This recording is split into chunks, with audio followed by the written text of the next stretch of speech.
Brother Azu, assalamu alaikum. Wa alaikum salam. It's very kind of you to spare the time and come to see us today. My pleasure. Now, you're originally from Congo. Yes. You were born in Congo? Yes, I was. And how long have you been here in this country for? In England, 20 years plus now. Oh, so I've stopped counting. So you came as a kid? No, Really? I was 20 Oh, 20. already. Okay. What were you before you became a Muslim? Where was I? I was Roman Catholic. That's the religion of your family. Yes. What attracted you to Islam? I have to say, at first it was curiosity. And then I started asking questions, investigating, wanting to know more. I've always had that thirst for knowledge and wanting to understand the why, how. And the more questions I was asking, the more answers I was getting. And to me, it just started making more sense. That curiosity started in Congo or here? In Congo. In Congo. There are Muslims in Congo? Yes, there are. Don't quote me on that because I don't know the exact statistic, but about 30% of the population. Oh, a sizable is, minority. Yeah. Huh. So you had Muslim friends or what? I knew I had a Muslim uncle, a Muslim auntie. Really? Yeah. Within the same family? What, they converted or they were born Muslim? No, or? they were born, as far as I know. Oh, so They the were family born is Muslim. divided between Islam and Catholicism. I wouldn't say divided. Some people, sometimes it happens in strange way. It could be that maybe she married someone who was Muslim and just followed this path. And were they practicing? Yes, they were. So you could see what they were doing? Yeah, I had an something idea. Occasionally. I knew about hijab back then. Yeah, but when you came to this country at 20 years old, and then it still took you nearly 20 more years to... Yeah. So what happened? Well, what happened basically, I remember the triggering event. What triggered me was the 9/11 event. I was 15. I was still a teenager back then, and I saw what happened, and that just raised the question, why would someone do such a thing? And I wanted to know more about it. So then I started asking questions, not directly to Muslim people, because I didn't know many of them, and I didn't really have many Muslim many friends who were Muslim that I could ask questions and they could So give who me were a you proper asking? answer. First, I started just trying to read. I never came in contact with a Quran. I never went into a mosque. I was just trying to read. But the popular belief or the way Muslims were demonized back then, I just didn't believe it. To me, it didn't make sense. That was too easy. I needed a better explanation. So it took me a good 13 years of just asking. About 10 years ago, maybe, I came into contact with someone who actually reverted way before me. And we would just talk, just compare belief or verses, ayat. I would tell him, well, the Bible says this, and he will tell me the Quran says that, and we will try and make it make more sense. And Was he from your country? No. Oh, he wasn't. No, he was not. And I have to admit, he would make more sense. And I will always want to learn a bit more. I was not trying to bring him into Catholicism. He was not trying to bring me into Islam. We just were really like being friendly, just wanting to know more and understand more. And we did that for a good 10 years, maybe more. And we still do now and then. We're still in touch. And the more I would learn about it, the more I would learn about the Quran, about a few words, about some more ayats, what does the hadith say about this or about that. Like I said, it will always make more sense. And one day I just thought that was, obviously I'm skipping because it was through many, many years. There was more than a process. Decade. Yeah. When I do the math, it took me about 13 years to get there, to decide that this is where I want to go. And were you at the time practicing Christian? You went to church? I can't say that I was practicing. I was Catholic officially, but when it came to practice, I always believed in God. I always believed in Allah, higher power. But going to church, there was always something that would make me think, no. Subhanallah. Now, what was the trigger? I mean, you made the Shahada in 2022. Yes. Ramadan, the early days of Ramadan 2022. Yeah. What triggered it? Was it just the accumulation of that research, that questioning, or did something happen? Well, a lot of things happened, but the main one was I was going through a time in my life. I was going through some hard time, and I had to leave where I was and come and live in a certain place. And every day I could hear the call to prayer. It was actually very, very not far from here. And every day I could hear the call to prayer. When I look out the window, I could see the masjid. And here in Sheffield? Yes. In Sheffield. This one we're sitting in right now. Oh, this mosque here. Yeah. So I would feel that attraction, like something is guiding me toward it. And plus everything that I already knew. I remember my friend telling me, like, if it makes sense to you, what are you waiting for? Or what's stopping you? Without forcing me, he just, how would it say, planted some sort of guilt. I mean, not him, but the guilt was there because Is it that same friend you were having discussions with? Yes. Same friend? Yes. Yeah. He would just ask me, like, what do you want? Like, what's stopping you? And I would ask myself, like, it's true though, what's stopping me? Obviously there was some type of anxiety, like you're not sure, like, how will my family react, or what will people think, or would I even be able to pray 5 times a day? Can I go through Ramadan a whole day, no water, no food? Oh my God, can I do that? And I always had that. Principle: when you do something, you have to do it right. So I didn't want to take Shahada and then think like, oh, I can't do this. Did you have a lifestyle that you thought probably would be difficult to change? Yeah. Yeah. That's another impediment, isn't it? Yeah, it was another factor. I didn't think that I would be able to handle it. That would imply loads of changes, things that are part of the dunya that you like, and you're thinking, oh, can I live without it? Can I not eat this anymore, or not do this anymore? Or do I have time, like going to the masjid? See, and it comes from a place of, shall I say, there is a bit of ignorance into it, because you don't know until you've actually been there. You just think that you know, but you don't really. You think it's impossible. Yeah. But then it turns out to be easy. Yeah, it's actually easier than you think. Because actually what Islam expects of us is the fitrah, is the instinct, is much closer to our true nature as human beings. It is.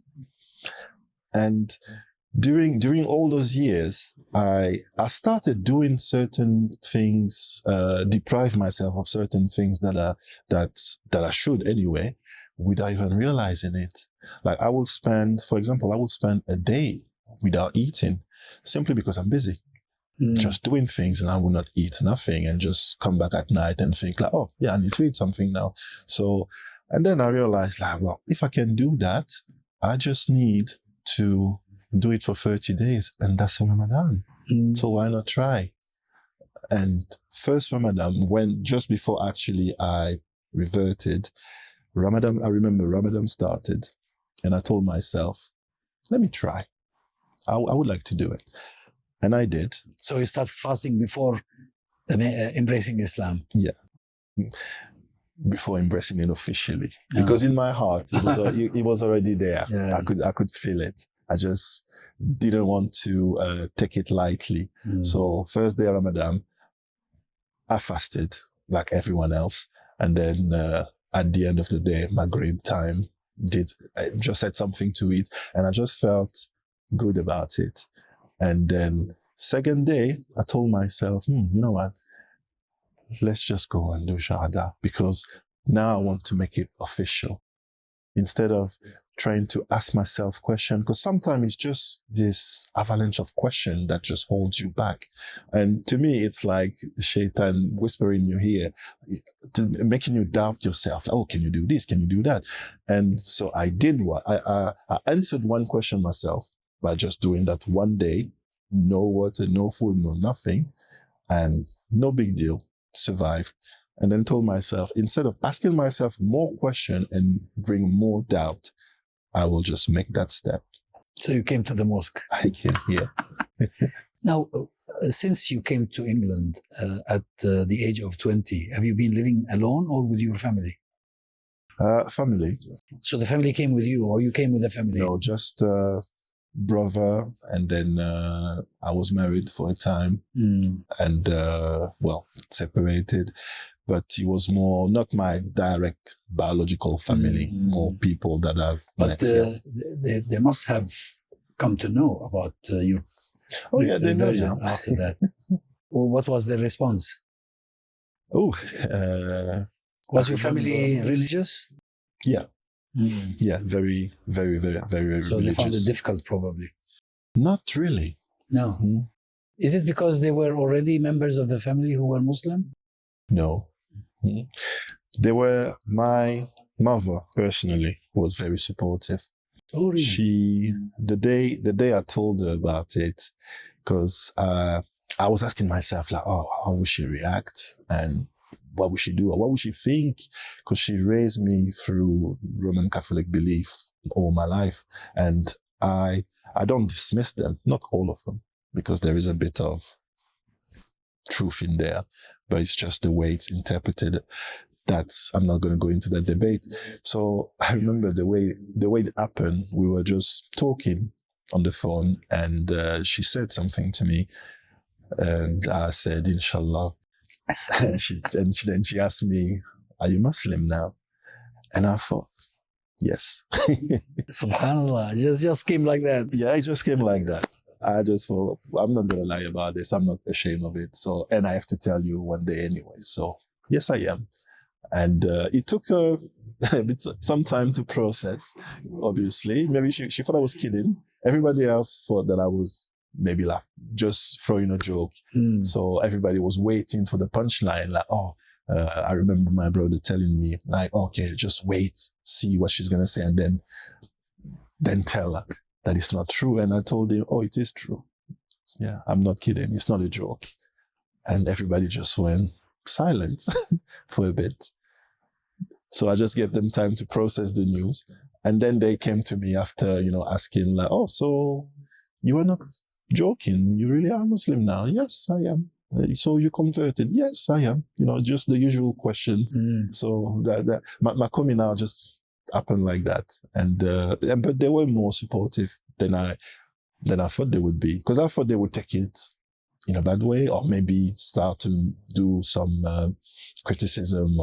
Well, it's really a blessing when the family understands. Yeah. And when they are supportive in this way.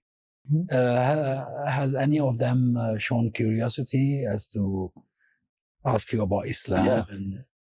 Yeah. Yes, they have. Sometimes we've spoken about a few things, and they would say something that I, as reference from the Bible, and I would sometimes just explain, like, from Islamic point of view, I know what it says, but that just don't go to it word for word. Just and I'll give him an explanation, and they listen to me very carefully, and at the end they'll agree.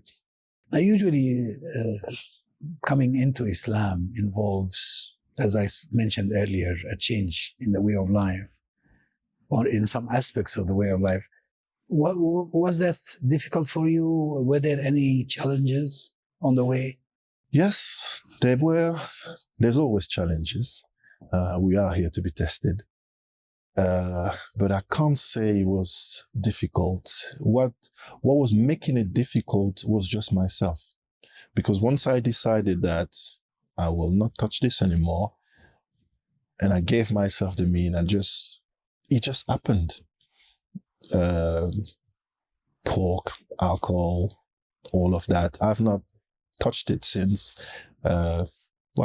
since a bit before I did Shahada. I was already putting all of that aside, just realizing that I don't need this. Like, what do I do this? And once I did Shahada, it just became more determined, because now it was like, okay, I decided personally to do this, but now I've proclaimed in front of people and Allah that I will not do it. So that just made it easier. Now, what about afterwards? Any tests? There's been a few, there's a bit of temptation, but to me, it's more memory than temptation. By that I mean, I remember, this taste, but I can just look at it and think, no, I don't want it. I don't miss it at all. I just remember what it feels like, but that's about it.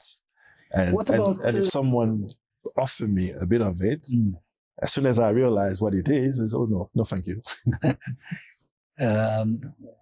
It is really amazing that you hear that an increasing number of people nowadays, non-Muslims in this society, are not drinking. Mm-hmm. There seems to be a trend. They're realizing that drinking is not good for your health, especially your mental health. Yeah, you're just abandoning it without necessarily having to go through the process of converting to Islam. Yeah. But what about the social aspect? You must have had friends, apart from the Muslim friend. the one that are still in a certain type of lifestyle, obviously, we sort of distance from each other, not on purpose. I just believe in Allah that wherever He guides me, that's for my own good, and He cannot make me burden something that I cannot. So I just put my faith in that. And when obviously there was a bit of a isolation period for me, where I just not locked myself, but just wanted to be alone with my own thoughts, just reflect, do a bit more, come more to the masjid, pray more, sort of like, that was sort of my transition. There was my very long transition, but then there was a short one because I knew that I needed to do some life changing, just adjust really. And during that time, which was a few months, there's plenty of people that I would not see anymore. I simply would not look for them because I was just busy with myself, just trying to make sure that I do it right. And those would look for me, obviously. It's not like I blocked the door or wouldn't talk to them. If they say hello, you say hello. Exactly. we don't have a problem. We've not become enemy or something like that. So those who would look for me, then they'll know how to find me. I will even make myself available if I've got the time. Those who don't, then subhanallah, that's life. Have you been back home since you converted? No, I have not. You haven't? No. Now, what about the Muslim community? Now, you must be living here in the neighborhood, right? Or not too far from You're close by, because so this is your mosque. This is the mosque you come to. Yeah. How helpful has the Muslim community been? Very. I remember even before I converted, I tried a different masjid. I went to one, it's not too far from me, I can't remember the name. And I tried to ask someone, I would like to do Shahada. And there was that language barrier. They would speak very bad English or just Arabic, which I could not understand the word of at the time. Oh. So I had to almost shop around. And then I came here and I saw a brother at the entrance and I asked him, and he said to me, I just asked him, like, I would like to do Shahada. Can you help me? And he said, oh, okay, don't move. He called an imam. Within less than 20 minutes, an imam came to me. We sat down. He just spoke to me, just to see that As somebody sent me, do I know what I'm talking about? Do I know what I'm signing up for? And we had a bit of a discussion, and he was quite satisfied and see that this is what I wanted. And we just did it there and there. And the welcome, because even before that, nobody treated me like I was not Muslim. Nobody never asked me. I was not Muslim, but nobody never asked me like, are you Muslim or not? Actually, many people thought that I was. They don't make any assumptions. Yeah, I will, because apparently I already had the look, even when I was not, because I was living more the Muslim lifestyle. That was what was making more sense to me. It was, even though I was not officially one, in my heart, I already was the, I love the, what do you call that? I always get a bit stuck with the name. I love the, we have a different name for it in French. We call it cabas or boubou. The outfits. The jalabiya. There you go. That's another one I've just learned. I just looking at it, I thought, oh, I want one of those. Or even the beard, or just... I think in your case it's very easy because you could be mistaken for a Sudanese or for an Eritrean or for a Senegalese or any all Muslims in Africa, in everywhere. Actually, most Africans were one day probably Muslim before missionary activities that were associated with colonialism. Even the African Americans who were enslaved and shipped to America, many of them are originally of Muslim ancestry. I don't know if you heard about the TV series Roots. Oh, yes. Amazing. It's an old one. It's I think goes back to the 70s. Yeah. To the late 70s. Probably the time you were born. I remember watching it. But probably had you been a white, blue-eyed, yellow-haired gentleman standing at the outside door of the mosque, they'd probably think, oh, he's probably a tourist. Yeah, probably. But in your case, it's easy. But what about education? What do you do about it? I mean, there's a lot to really learn. Well, I tried to study. Obviously, at first, when I had to learn a few surat in Arabic, I thought, oh, that's very challenging. Am I ever going to be able to recite that or even remember it or say it properly? And I remember coming to the Salah here, and I saw someone.